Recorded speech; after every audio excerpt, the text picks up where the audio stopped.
Paraguay y cuenta atrás para la elección presidencial más incierta de los últimos años. Las últimas encuestas plantean un empate técnico, un escenario inédito en el país. Los candidatos a suceder a Mario Abdo Benítez son el oficialista Santiago Peña y el abogado Efraín Alegre, al frente de una coalición de centroizquierda.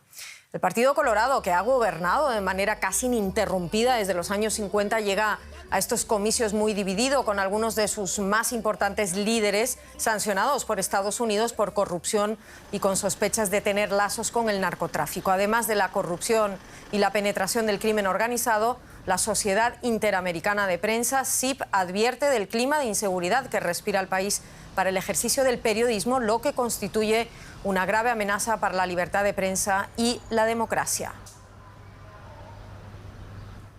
Y es de lo que queremos hablar ahora. El oficialismo paraguayo enfrenta acusaciones de tener lazos con el narcotráfico. Conectamos en Córdoba, Argentina, con Carlos Jornet, presidente de la Comisión de Libertad de Prensa e Información de la Sociedad Interamericana de Prensa. Señor Jornet, su organización denuncia que Paraguay es uno de los países de Latinoamérica en los que el narcotráfico se ha convertido en un grave riesgo para el ejercicio del periodismo. ¿Hasta qué punto es la situación más grave para los periodistas que para otros ámbitos de la sociedad? Bueno, podríamos decir que en realidad no solo para los periodistas, sino para aquellos que trabajan en la defensa de los derechos humanos y para representantes de algunas organizaciones civiles que están en el territorio trabajando y que muchas veces son víctimas de la violencia criminal del narcotráfico y, como se decía en la introducción, también con sospechas de complicidad o al menos de un accionar negligente por parte de las fuerzas policiales y también de las autoridades políticas, ¿no? Paraguay es uno de los países donde hemos tenido que lamentar periodistas asesinados en los últimos tiempos. La región de Pedro Juan Caballero sigue siendo una región muy crítica por el accionar de bandas del narcotráfico y, bueno, casualmente este año la Corte Interamericana de Derechos Humanos llamó al gobierno de Paraguay, por un lado, lo responsabilizó por el asesinato de un periodista cometido hace 32 años, el periodista Santiago Leguizamón, pero además le pidió que rápidamente instrumente mecanismos de protección para el trabajo de periodistas, de defensores de los derechos humanos y de todos aquellos que trabajan por la libertad de expresión en el país. En ese contexto se llega a este proceso electoral.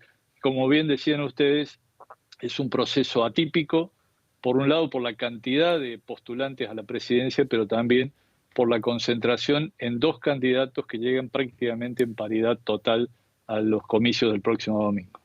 Vamos a hablar un poco más de esto, si le parece. El Partido Colorado lleva gobernando el país casi ininterrumpidamente desde hace 7 décadas.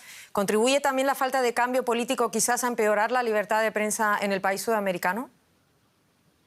Sí, sin duda. Todos los procesos de concentración política llevan a que empiecen a surgir hechos de corrupción, donde el periodismo finalmente termina investigando y denunciando, y eso genera tensiones crecientes entre el poder político y los comunicadores, y en algunos casos también se empiezan a producir hechos de violencia.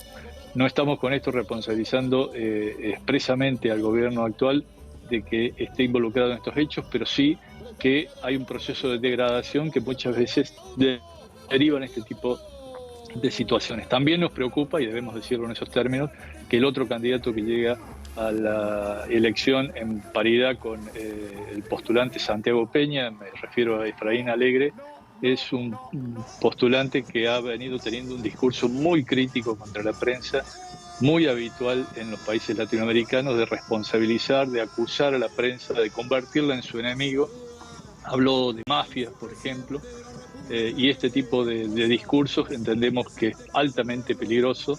En caso de que Efraín Alegre llegue finalmente a la presidencia, vamos a instar rápidamente a la moderación, porque en un contexto de violencia como la que vive Paraguay, es un aliciente para que el accionar de los violentos se potencie y para que además se instale la impunidad.